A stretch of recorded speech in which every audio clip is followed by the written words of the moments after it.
Kilat News Updates.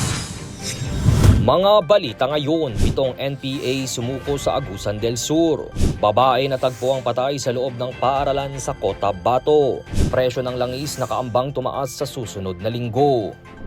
Ako po si Cesar Soriano para ihatid ang nangungunang mga balita sa buong kapuluan ngayon. 7 dating miyembro ng New People's Army o NPA ang voluntaryong sumuko sa mga otoridad sa Barangay Bunawan Brook, Bunawan, Agusan del Sur kamakailan. Mismong pinangunahan ng 2nd Agusan del Sur Provincial Mobile Force Company, katuwang ang kasundaluhan ng pagsuko ng mga dating rebelde.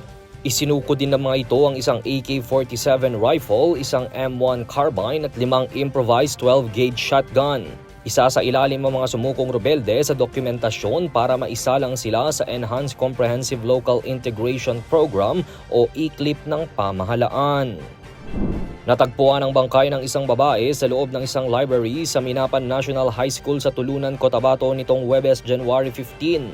Kinilala ang biktima bilang si Mary Ann Jacobo Gardose, 47 anyos at residente ng Mlang, Cotabato. Ayon sa investigasyon, may mga pasa sa kanyang mga braso ang biktima na palatandaang siya'y inatake bago mamatay.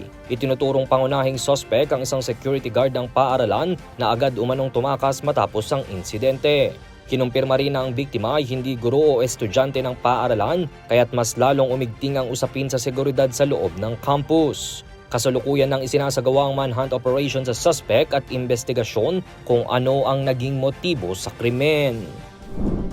Bad news para sa mga motorista, inaasahang tataas ang presyo ng produktong petrolyo sa susunod na linggo ayon sa Department of Energy.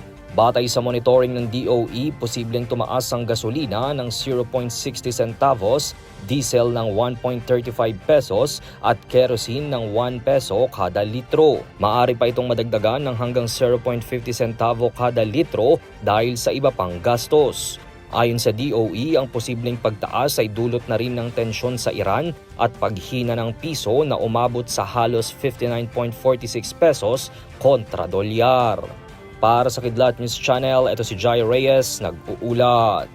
Ako po si Cesar Soriano, kasama nyo sa bawat pagputo ng balita.